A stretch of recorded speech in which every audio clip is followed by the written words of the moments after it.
All right, really quick. Obviously, I'm not there, so I really quick wanted to explain the two assignments that the substitute is going to pass out today.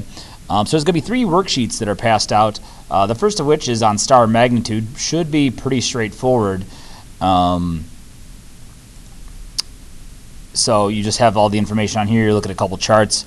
Make sure that we answer all of the questions. So again, I'm talking about brightness, both apparent magnitude and absolute magnitude.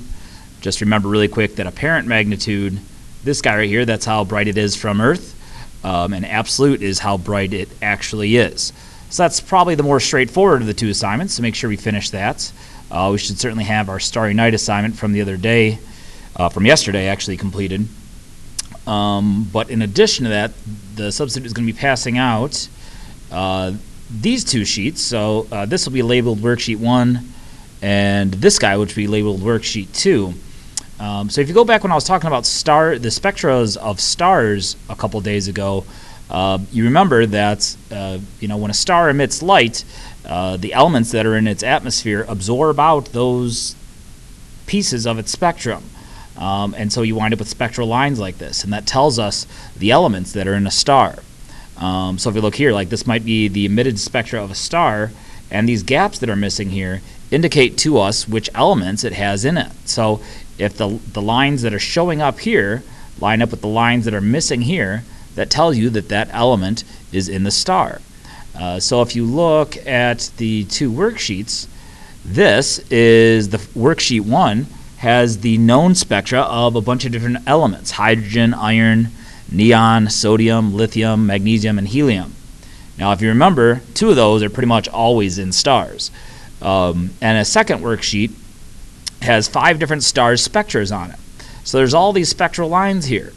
Now some of these are going to be kind of unaccounted for, but you have to go through each star and determine which elements are in each star based on if these lines match up with these lines. Now I intentionally printed these out on 2 different sheets so that I didn't print it front back, so that you can kind of put this right next to it and see if all of these showing up lines for the element are missing from the stars.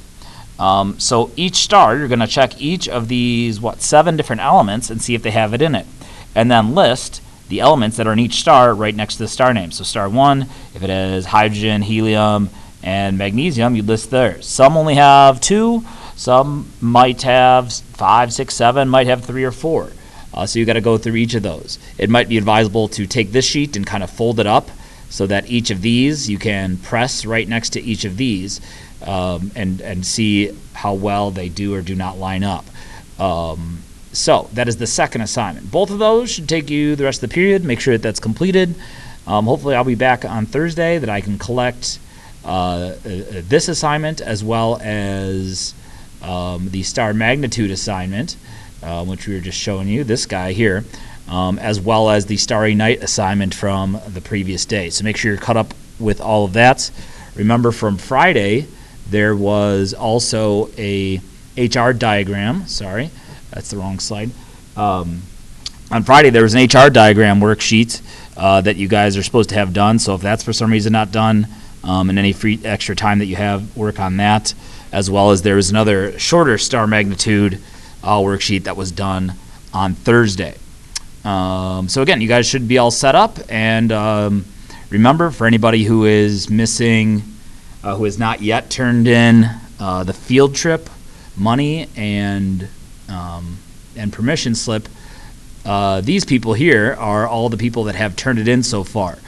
So I think there's only about 22 of you, and there's like 40-some in class. So make sure that if you're trying to turn it in on a day where I'm not there, give it to Mr. Planasek next door, 1 room down the same hallway, or hopefully I'll be back by Thursday, or hopefully I'll be back by Thursday or Friday, and you can give it to me then. But it needs to be in this week, otherwise you're not going to be able to go. Okay, so make sure that stuff gets taken care of.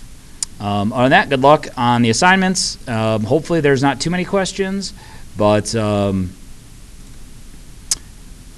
if there are, we can talk about those when I get back. Have a good day. Bye.